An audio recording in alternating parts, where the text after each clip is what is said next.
الحمد لله رب العالمين والصلاة والسلام على سيد المرسلين وعلى آله وصحبه أجمعين أما بعد. محترم شاہدین و ناظرین، رمضان المبارک کا برکتوں، عظمتوں، عبادتوں اور ذکر و تلاوت کا مہینہ جب جب آتا ہے، دنیا کے تمام مسلمان خصوصی طور سے عبادت اور ذکر و اذکار تلاوت میں لگ جاتے ہیں، حسب استطاعت صدقہ و خیرات کرتے ہیں، جتنی قوت اور طاقت ہوتی ہے زیادہ سے زیادہ حسنات و خیرات سے اپنے دامن کو بھرنے کی کوشش کرتے ہیں، فرائض و نوافل اور سنن خصوصی طور سے ادا کیے جاتے ہیں. اور رمضان المبارک کی یہ خصوصیت و اہمیت ابتدا سے لے کر کے ابتدائی اسلام سے لے کر کے اب تک باقی ہے. رسول اکرم صلی اللہ علیہ وسلم اور صحابہ کرام رضی اللہ عنہم نہایت ہی ذوق و شوق کے ساتھ اس ماہ مبارک میں تراویح، تلاوت اور دیگر عبادات میں لگ جایا کرتے تھے. لیکن وقت گزرتا گیا، زمانہ نبوت سے ہم دور ہوتے گئے، اور جو اسلام پھیلا، امت کے افراد کی تعداد بڑھتی گئی، اس دین میں بدعت پرستوں نے کچھ نئی چیزیں بھی ایجاد کرنی شروع کر دی، جبکہ ان نئی چیزوں کا تعلق اسلام سے، شریعت سے ادنا بھی نہیں تھا. تراویح، تلاوت، قرآن مجید، شب قدر جیسی بابرکت رات میں عجیب و غریب عبادتیں گڑھی گئی، جنہوں نے صحیح عبادتوں کی روح کو اور اس کی چاشنی کو تاراج کر دیا، تباہ و برباد کر دیا. جو عبادت کی روح ہونی چاہیے، جو عبادت کے اندر مٹھاس اور چاشنی ہونی چاہیے، جو عبادت سنت کے مطابق ہونی چاہیے، وہ ساری چیزیں ختم کر دی گئیں، اور عبادتوں کے اندر ایسی بدعتیں ایجاد کی گئیں کہ اللہ ہمیں ان سے اپنے امان اور حفظ میں رکھے. انہی بدعتوں میں سے ایک بدعت کا تذکرہ میں آپ کو کروں گا، اور وہ ہے شبینہ کی بدعت. شبینہ ہمارے ہند و پاک میں بعض طبقوں میں بہت زیادہ معروف ہے. اس کا مطلب ہوتا ہے، شبینہ ایک فارسی لفظ ہے، اس کا عربی سے بھی کوئی تعلق نہیں ہے. ایک فارسی لفظ ہے جس کا مطلب ہوتا ہے حافظ قرآن کا رمضان کی کسی رات میں، خاص طور سے شب قدر میں باجماعت تراویح میں پورا قرآن مجید ختم کرنا. یہاں پر کئی چیزیں سامنے آتی ہیں، کئی سوالات پیدا ہوتے ہیں کہ کیا شبینہ اللہ کے رسول صلی اللہ علیہ وسلم اور صحابہ کرام رضی اللہ عنہم کے عہد میں ہوئی تھی؟ کیا قرآن مجید ایک رات میں ختم کرنا جائز ہے؟ اللہ کے رسول صلی اللہ علیہ وسلم اور صحابہ کرام رضی اللہ عنہم کا اس پر کیا تعامل تھا؟ قرآن مجید پڑھنے کے کیا آداب ہیں؟ کیا شبینہ میں تجوید و ترتیل کی رعایت ہو پاتی ہے؟ اور کیا شبینہ کی نماز شریعت کے متعین کردہ ضابطوں کے اندر آتی ہے؟ آگے ہم انہی چند نکات پر بالترتیب مختصر گفتگو کریں گے. پہلی چیز، کیا شبینہ دور نبوت میں تھی؟ تو جب ہم دیکھتے ہیں تو اللہ کے رسول صلی اللہ علیہ وسلم کے زمانے میں وہ مشہور روایت ہے کہ اللہ کے رسول صلی اللہ علیہ وسلم نے صحابہ کرام کو 3 دنوں تک تراویح پڑھائی، پھر چوتھے دن آپ باہر نہیں نکلے، اور صحابہ کرام مسجد میں آپ کا انتظار کرتے رہ گئے. صبح آپ نے اس کی علت یہ بیان فرمائی کہ میں نے تراویح اس لیے نہیں پڑھائی کہ کہیں یہ تمہارے اوپر واجب نہ ہو جائے. عائشہ رضی اللہ تعالیٰ عنہ فرماتی ہیں کہ آپ تا حیات اسی پر کار بند رہے، پھر دوبارہ آپ نے جماعت سے تراویح نہیں پڑھائی. اس کو امام بخاری نے روایت کیا ہے. عائشہ رضی اللہ تعالیٰ عنہ کی ایک دوسری روایت ہے جس میں ہے کہ آپ رمضان اور غیر رمضان میں 11 رکعتوں سے زیادہ کبھی نہیں پڑھتے تھے. اسے بھی بخاری اور مسلم نے روایت کیا ہے. اسی طرح آپ صلی اللہ علیہ وسلم رمضان المبارک کے آخری 10 دنوں میں اعتکاف میں بیٹھا کرتے، اور دیگر صحابہ کرام رضی اللہ عنہم بھی اعتکاف کیا کرتے تھے، آپ کے بعد بھی کیا کرتے تھے، لیکن کبھی بھی آپ نے ان کی جماعت بنا کر رات بھر نماز نہیں پڑھائی. صحابہ کرام رضی اللہ تعالیٰ عنہم سے بھی کبھی پوری رات ایک جماعت بنا کر تراویح میں پورا قرآن مجید ختم کرنا ثابت نہیں ہے، بلکہ یہ بعد کی بدعت ہے، اور ہر بدعت گمراہی ہے، جیسے کہ اللہ کے رسول صلی اللہ علیہ وسلم نے ارشاد فرمایا کل بدعت ضلالہ، ہر بدعت گمراہی ہے۔ امام مسلم نے صحیح کے اندر روایت کیا ہے۔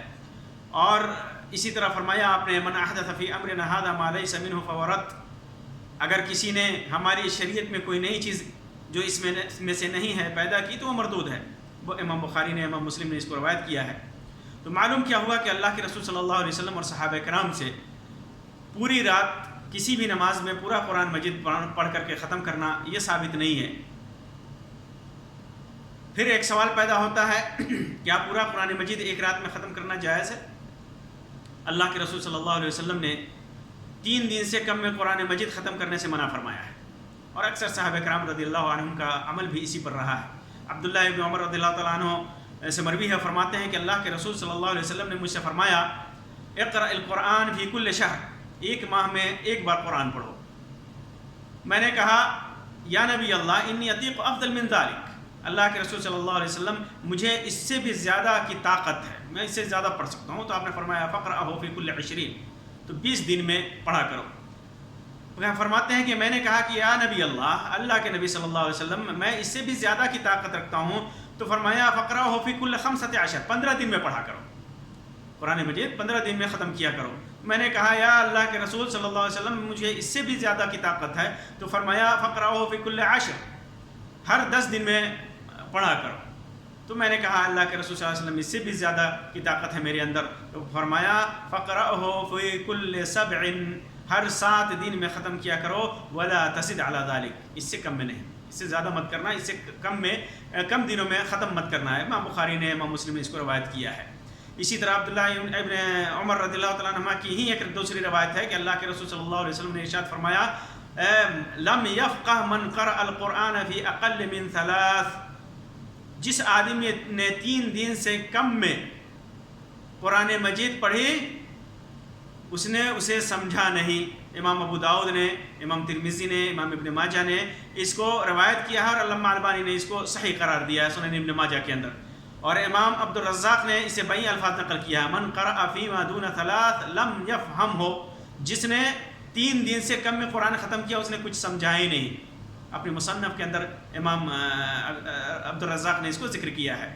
اسی طرح ابو عبید نے طیب بن سلمان کے طریق سے عمرہ سے روایت کیا ہے، جو عائشہ رضی اللہ تعالیٰ عنہ سے روایت کرتی ہیں کہ نبی کریم صلی اللہ علیہ وسلم 3 دن سے کم میں قرآن ختم نہیں کیا کرتے تھے۔ اسے امام فتح الباری میں کے اندر حافظ ابن حجر نے ذکر کیا ہے۔ اسی طرح عبداللہ ابن مسعود رضی اللہ تعالیٰ عنہ فرماتے ہیں قرآن مجید 3 دن سے کم میں مت پڑھا کرو، بلکہ اسے 7 دنوں میں پڑھا کرو۔ امام بہقی اور امام عبد الرزاق نے اس کو روایت کیا ہے، اور حسمی فرماتے ہیں کہ اسے طبرانی نے روایت کیا اور اس کے رجال صحیح کے رجال ہیں۔ حافظ ابن حجر نے بھی فتح الباری کے اندر اس سے صحیح قرار دیا ہے۔ اسی طرح طبرانی کی ایک روایت میں ہے کہ عبداللہ ابن مسعود رضی اللہ تعالیٰ عنہ 3 دن میں قرآن مجید ختم کیا کرتے تھے۔ حاتمی کہتے ہیں کہ اسے طبرانی نے کبیر میں 2 سندوں سے روایت کیا ہے، اور اس میں سے ایک کے رجال صحیح کے رجال ہے۔ اسی طرح بحقی کی ایک روایت میں کہ عبداللہ ابن مسعود رضی اللہ تعالیٰ عنہ رمضان میں 3 دن میں، غیر رمضان میں جمعہ سے جمعہ تک میں ختم کیا کرتے تھے۔ اسی طرح ایک دوسری روایت میں عبداللہ ابن مسعود فرماتے ہیں من قرأ القرآن فی اقل من 3 فهو راجز، جس نے 3 دن سے کم میں قرآن مجید ختم کیا وہ راجز ہے، یعنی رجزیہ اشعار پڑھنے والا، گویا وہ قرآن مجید نہیں پڑھ رہا ہے بلکہ رجزیہ اشعار پڑھ رہا ہے۔ سعید بن منصور نے سنن کے اندر اور عبد الرزاق نے مصنف کے اندر اس کو روایت کیا ہے، اور طبرانی نے اس کو کبیر میں روایت کیا ہے، اور اس کے رجال صحیح کے رجال ہے، جیسا کہ حاسمی نے مجمع الزوائد کے اندر کہا ہے۔ اسی طرح معاذ ابن جبل رضی اللہ تعالیٰ عنہ 3 دن سے کم میں قرآن مجید پڑھنے کو ناپسند کرتے تھے، اور خود بھی 3 دن سے کم میں نہیں پڑھتے تھے۔ عبد الرزاق نے اس کو اور ابن نصر مروزی نے قیام اللیل کے اندر اسے روایت کیا ہے۔ اسی طرح زید ابن ثابت رضی اللہ تعالیٰ عنہ کے سلسلے میں آتا ہے کہ وہ سرعت و تیزی کے ساتھ قرآن مجید پڑھنے کو ناپسند کرتے تھے، اور 7 دنوں میں ختم قرآن کو بہتر جانتے تھے، کیونکہ اس سے تدبر اور فہم میں مدد ملتی ہے۔ امام مالک نے موطا کے اندر اس کو روایت کیا ہے، اور عبد الرزاق نے مصنف کے اندر روایت کیا ہے۔ اسی طرح تمیم داری رضی اللہ تعالیٰ عنہ کے سلسلے میں امام نووی نے لکھا ہے کہ وہ 1 دن اور 1 رات میں قرآن مجید ختم کیا کرتے تھے۔ اس کو بہت سارے لوگوں نے تاریخی کتابوں میں روایت کیا ہے، التبیان کے اندر، اور اسی طرح ابن کثیر فضائل القرآن کے اندر روایت کیا ہے، جبکہ ایک دوسری روایت میں بسند صحیح وارد ہے کہ وہ 7 دنوں میں ختم کیا کرتے تھے. یہ صحیح سند کے ساتھ ہے. ابن سعد نے طبقات کبریٰ کے اندر اور سیر اعلام النبلاء کے اندر، سنن کبریٰ کے اندر بہقی کی اور مختصر تاریخ دمشق کے اندر یہ روایت موجود ہے. ابو حمزہ فرماتے ہیں کہ میں نے عبداللہ ابن عباس رضی اللہ تعالیٰ عنہ سے کہا کہ میں نہایت ہی سرعت کے ساتھ تیزی کے ساتھ قرآن مجید پڑھا کرتا ہوں اور بسا اوقات ایک ہی رات میں 1 مرتبہ یا 2 مرتبہ ختم کر دیا کرتا ہوں. تو عبداللہ ابن عباس رضی اللہ تعالیٰ عنہ نے فرمایا ایک رات میں صرف سورہ بقرہ تدبر اور ترتیب کے ساتھ پڑھنا میرے نزدیک تمہارے جیسے پڑھنے سے بہتر ہے. اسے امام بہقی نے سنن کبریٰ کے اندر روایت کیا ہے. اسی طرح ابی بن کعب رضی اللہ تعالیٰ عنہ 8 دنوں میں قرآن مجید ختم کیا کرتے تھے. امام بہقی نے اور امام عبدالرزاق نے اور ابن نصر مروزی نے اور ابن سعد نے اس کو صحیح سند کے ساتھ روایت کیا ہے. تابعین میں سے عبد الرحمن ابن یزید ابن علقمہ اور ابراہیم 1 ہفتے میں قرآن ختم کیا کرتے تھے. حسین بن علی الکرابسی فرماتے کہ میں نے 8 راتیں امام شافعی کے ساتھ گزاری. آپ 1/3 رات کے قریب نماز پڑھا کرتے تھے اور ان کو میں نے ایک رات میں 50 آیتوں سے زیادہ پڑھتے ہوئے نہیں دیکھا. اسی امام ابن حجر نے طوال تاسیس کے اندر اور مناقب شافعی کے اندر بہقی نے ذکر کیا ہے. معمر فرماتے ہیں کہ قتادہ 7 دنوں میں قرآن ختم کیا کرتے تھے. عبدالرزاق نے مصنف کے اندر اس کو ذکر کیا ہے. ابو عبید، احمد ابن حنبل اور اسحاق بن راہویہ کا مسلک بھی یہی ہے کہ 3 دنوں سے کم میں قرآن ختم نہ کیا جائے. یہ صحابہ کرام اور تابعین کی معتدبہ تعداد 3 دنوں سے علی الاقل 3 دنوں سے کم میں قرآن مجید ختم کرنے کو ناپسند کرتے تھے اور خود ان کا تعامل 7 دنوں میں قرآن مجید ختم کرنے کا تھا. بعض روایتوں میں البتہ بعض ائمہ اعظام اور صحابہ کرام رضی اللہ عنہم سے جیسے سعید بن جبیر، عثمان بن عفان رضی اللہ عنہما سے کئی طرح سے ثابت ہے کہ یہ لوگ 1 رات یا 1 دن میں قرآن مجید ختم کیا کرتے تھے. جیسا کہ امام بہقی نے سنن کبریٰ کے اندر، مصنف کے اندر عبدالرزاق نے، سنن ترمذی کے اندر امام ترمذی نے اور کتاب الزہد کے اندر امام احمد بن حنبل نے اور سنن دارمی کے اندر اور ابن ابی دنیا نے تہجد کے اندر اور مختصر تاریخ دمشق میں بھی یہ روایت موجود ہے. تو ان میں سے یہ روایتیں موجود ہیں، لیکن ان روایتوں کے طرق میں سے اکثر کی سندیں مخدوش ہیں، ضعیف ہیں، لیکن بعض صحت کے درجے کو پہنچتی ہیں. لیکن ان حضرات کے عمل سے استدلال 3 وجوہ سے ناقابل اعتبار ہے. اگر یہ لوگ عمل کیا کرتے تھے، ایسا پڑھا کرتے تھے، 3 دن سے کم میں ختم کیا کرتے تھے، تو 3 وجوہ سے ناقابل اعتبار ہے، اس پر عمل نہیں کیا جا سکتا. پہلی چیز، ان کے عمل کی اقتدا سے صریح مرفوع اور صحیح احادیث کی مخالفت ہوتی ہے، کیونکہ اللہ کے رسول صلی اللہ علیہ وسلم نے 7 دن سے کم میں قرآن مجید اور اقل 3 دن سے کم میں قرآن مجید ختم کرنے کو منع فرمایا ہے. دوسری چیز، نص صریح کی موجودگی کے بنا پر کسی بھی شخص کا کوئی بھی ذاتی عمل دین میں حجت نہیں ہے کہ فلاں صحابی نے کیا اور فلاں تابعی نے کیا، فلاں ولی اللہ نے کیا، فلاں محدث نے کیا اور فلاں فقیہ نے کیا. یہ جب نص صریح موجود ہو تو ان کے اعمال کا، ان کے کام کا کوئی اعتبار نہیں ہے. کیوں؟ اس لیے کہ یہ ان کا ذاتی عمل کسی وجہ سے ہو سکتا ہے، انہیں خبر نہ ہو یا کوئی ان کے یہاں تعویل ہو، اس بنیاد پر وہ کرتے ہوں. لیکن صریح نص موجود ہے تو ہمیں اس صریح نص کی موجودگی کی بنا پر ہمیں ان کے عمل کی اتباع نہیں کرنی چاہیے.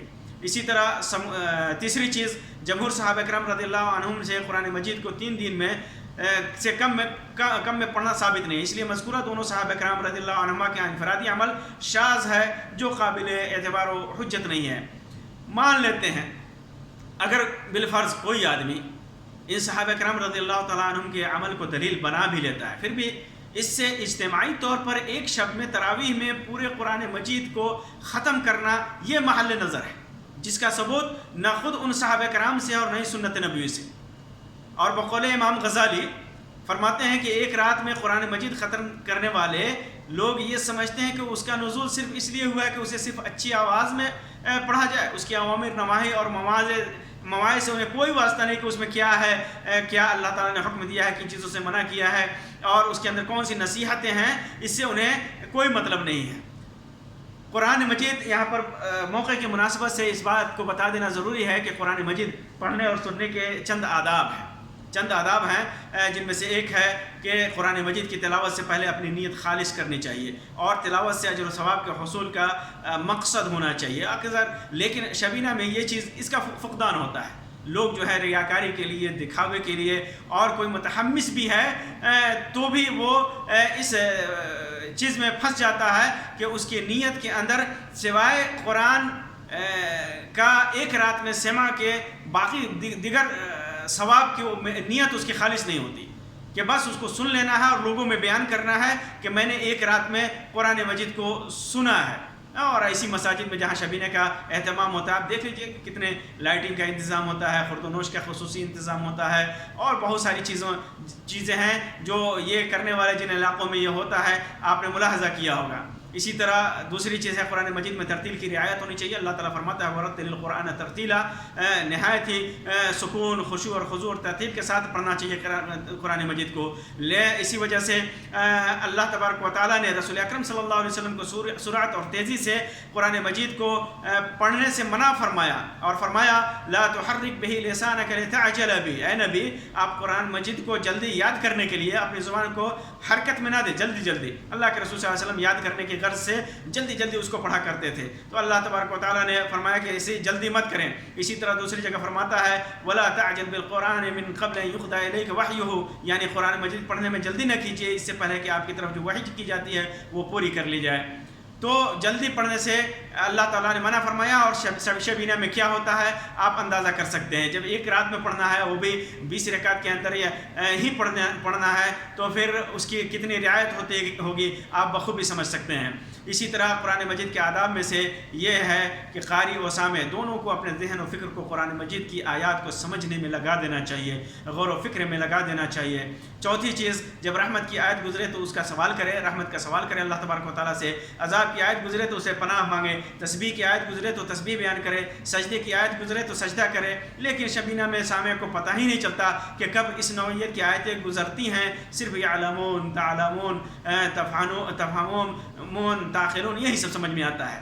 اسی طرح پانچواں ادب، ہر حرف کو کما حقہ ادا کرنا چاہیے، کیونکہ قرآن مجید کے تمام الفاظ پر 10 نیکیاں ملتی ہیں، جیسا کہ سنن ترمذی کے اندر صحیح روایت میں اس کا ذکر ہے. اسی طرح قرآن مجید، چھٹی چیز، قرآن مجید کے وقت کی تلاوت کے وقت تجوید و قواعد کا لحاظ بہت ہی ضروری ہے. اس لیے کہ تجوید اور مخارج کے قواعد کا لحاظ نہیں ہوگا تو الفاظ کے معانی بدل سکتے ہیں. جب تک تخریج اور اس کے قواعد کا لحاظ نہ ہو تو الفاظ قرآن مجید کے آیات کے معانی بدل سکتے ہیں اور یہ چیز سبب گناہ بن سکتا ہے. اٹھو مت بیٹھو یا بیٹھو اٹھو مت بیٹھو، تھوڑی سی ادائیگی میں فرق ہوا، معنی کہاں سے اثبات نفی میں اور نفی اثبات میں بدل جاتی ہے. تو قرآن مجید کے اندر بھی یہ چیزیں بہت زیادہ ہے. اسی وجہ سے آپ دیکھیں گے کہ علماء نے اور ہمارے سلف نے قرآن مجید کے اندر ہمارے لیے کتنی آسانی پیدا کر دی ہے کہ جہاں ٹھہرنا ہے، جہاں ضروری ہے، جہاں جائز ہے، کہاں ملانا ہے، سب کا کہ نقاط اس کے اندر لگا دیے ہیں، سب علامتیں لگا دی گئی ہیں کہ کہاں کیا کرنا ہے. اگر اس کی رعایت نہیں کریں گے تو معانی کہاں سے کہاں بدل جائیں گے اور یہ چیز گناہ کا سبب بنے گا. اسی طرح قرآن مجید کو آواز سے مزین کرنا چاہیے. اپنی آواز کو قرآن مجید تلاوت کرتے وقت آواز کو خوبصورت بنانا چاہیے. اللہ کے رسول صلی اللہ علیہ وسلم نے فرمایا زین القرآن باصواتکم، قرآن مجید کو اپنی بہترین آواز کے ساتھ مزین کرو. امام ابو داؤد نے اس کو سنن کے اندر، اور امام ماجہ نے سنن کے اندر، امام نسائی نے سنن کے اندر روایت کیا ہے اور امام البانی نے اس کو صحیح قرار دیا ہے. 8ویں چیز، جب قرآن مجید کی تلاوت ہو رہی ہو تو سامعین کے لیے اسے غور سے اور خاموشی کے ساتھ سننا واجب ہے. غور اور خاموشی کے ساتھ سننا واجب ہے، جیسے کہ اللہ تبارک و تعالیٰ ارشاد فرماتا ہے وَإِذَا قُرِئَ الْقُرْآنُ فَاسْتَمِعُوا لَهُ وَأَنصِتُوا لَعَلَّكُمْ تُرْحَمُونَ، یعنی جب قرآن کریم کی تلاوت کی جائے تو اسے غور سے خاموشی کے ساتھ سنو، امید کہ تم پر رحمت ہو. اسی طرح 9واں ادب قرآن مجید کا یہ ہے کہ قرآن مجید میں ہر ممکن لحن سے بچنا چاہیے. قرآن مجید میں مکروہ لحن وہ ہے جس کی بنیاد پر مد کو قصر کو مد، ساکن کو متحرک اور متحرک کو ساکن کر دیا جاتا ہے، اور یہ سب تربیہ نغموں کی موافقت کے لیے کیا جاتا ہے. یہ چیز نہایت ہی خطرناک ہے کہ قرآن مجید کو لحن کے ایسا پڑھا جاتا ہے کہ انسان مکروہ لحن کا شکار ہو جاتا ہے. شبینہ میں آپ دیکھ لیجیے جب قاری نہایت ہی تیزی کے ساتھ پڑھے گا تو نہ قصر کا لحاظ ہوگا نہ مد کا لحاظ ہوگا. تو کس طرح قرآن مجید کے ساتھ بے حرمتی ہوگی. اسی طرح شبینہ میں کہ نمازوں میں عام طور پر اور خاص طور سے شبینہ میں اس بات کی رعایت ہونی چاہیے کہ ہماری نمازوں کے پیچھے بوڑھے، عورتیں، بیمار، ضرورت مند اور دور سے آنے والے سبھی قسم کے لوگ ہوتے ہیں. عبداللہ ابن مسعود رضی اللہ تعالیٰ عنہ سے مروی ہے کہ اللہ کے رسول صلی اللہ علیہ وسلم نے نہایت غصہ میں فرمایا، تم میں سے بعض لوگ نفرت پیدا کرنے والے ہیں، جو بھی تم میں سے نماز پڑھائے تو اسے تخفیف کرنی چاہیے. امام بخاری نے اس کو روایت کیا، امام مسلم نے روایت کیا ہے. معاذ بن جبل رضی اللہ تعالیٰ عنہ نے ایک بار لمبی نماز پڑھا دی تو آپ صلی اللہ علیہ وسلم نے فرمایا، اے معاذ، لوگوں میں فتنہ پیدا کرنے والے ہو. افتان انت یا معاذ، کیا تم لوگوں میں فتنہ پیدا کرنا چاہتے ہو؟ جب تم لوگوں کو نماز پڑھایا کرو تو والشمس وضحاها سبح اسم ربک الاعلی واللیل اذا یغشی اقرأ باسم ربک پڑھو. امام مسلم نے اس کو صحیح کے اندر روایت کیا ہے. عثمان ابن ابو العاص رضی اللہ تعالیٰ عنہ فرماتے ہیں کہ اللہ کے رسول صلی اللہ علیہ وسلم نے مجھ سے فرمایا، جب تم سے کسی قوم کی امامت کرو تو ان کو حل کی نمازیں پڑھایا کرو. امام مسلم نے صحیح کے اندر اس کو روایت کیا ہے. یہ ساری روایتیں اس بات کو صراحت سے بتاتی ہیں کہ کسی بھی امام کے لیے جائز اور درست نہیں ہے کہ لوگوں کو مشقت و پریشانی میں ڈالے اور نمازیں لمبی کر کے فتنہ کا سبب بنے. تراویح کی نماز جس میں حصول ثواب کی خاطر لوگ جوق در جوق شریک ہوتے ہیں، انہیں شبینہ جیسی نمازوں کے ذریعے مشقت میں ڈال دیا جاتا ہے اور انہیں زیادہ ثواب کا لالچ دے دیا جاتا ہے. تو پھر ایسی صورت میں تراویح جیسی عبادتوں کا اللہ ہی حافظ ہوگا. واضح رہے کہ نفس کو تھکا کر کے اور مشقت و پریشانی میں ڈال کر کسی بھی نفلی عبادت کو ادا کرنے سے اللہ کے رسول صلی اللہ علیہ وسلم نے روکا ہے. اللہ کے رسول صلی اللہ علیہ وسلم نے عبداللہ ابن عمر رضی اللہ تعالیٰ عنہ سے فرمایا، صم وافطر وقم ونم فإن لجسدك عليك حقا وإن لعينك عليك حقا وإن لزوجك عليك حقا وإن لزورك عليك حقا. یعنی تم روزہ بھی رکھو اور بلا روزہ بھی رہو، رات میں قیام بھی کرو اور سو بھی، کیونکہ تمہارے اوپر تمہاری جسم، تمہاری آنکھ، تمہاری بیوی اور تمہارے مہمانوں کا حق ہے. امام بخاری نے اس کو روایت کیا ہے. تو معلوم کیا ہوا کہ شبینہ جیسی نمازیں دین میں نہ یہ کہ بدعت ہے، اللہ کے رسول صلی اللہ علیہ وسلم نے اور صحابہ کرام نے اس کو نہیں کیا، بلکہ یہ ایک ایسی عبادت ہے جو دین کے تمام قواعد اور اصول کے خلاف ہے. دین کے تمام قواعد اور اصول کے خلاف ہے. قرآن مجید کی تلاوت کے خلاف ہے، نماز کی روح کے خلاف ہے. قرآن مجید کی تلاوت کے آداب کے خلاف ہے، نماز کی روح کے خلاف ہے. اور ایک سماج میں ثواب کے نام پر ایک فتنہ کا سبب ہے. اس وجہ سے ہمیں ایسی نمازوں سے جو شبینہ جیسی نمازیں ہوں پڑھنے سے بچنا چاہیے، اور وہ نمازیں تراویح پڑھنی چاہیے. کم رکعتیں پڑھیں لیکن نہایت خشوع اور خضوع کے ساتھ اور پڑھیں، اور اس کے اندر جو قرآن مجید کی تلاوت کریں تدبر کے ساتھ، فہم کے ساتھ اور آداب کا لحاظ کرتے ہوئے پڑھیں. اللہ تبارک و تعالی ہمیں توفیق دے کہ ہم سنت کی اتباع کریں. اللہ تبارک و تعالی ہمارے اعمال کو قبول فرمائے. اللہ تبارک و تعالی ہمیں برائیوں سے اور بدعات و خرافات سے بچائے. آمین یا رب العالمین. وآخر دعوانا ان الحمد للہ رب العالمین وصلی اللہ علی خیر خلقہ وسلم. والسلام علیکم ورحمۃ اللہ وبرکاتہ.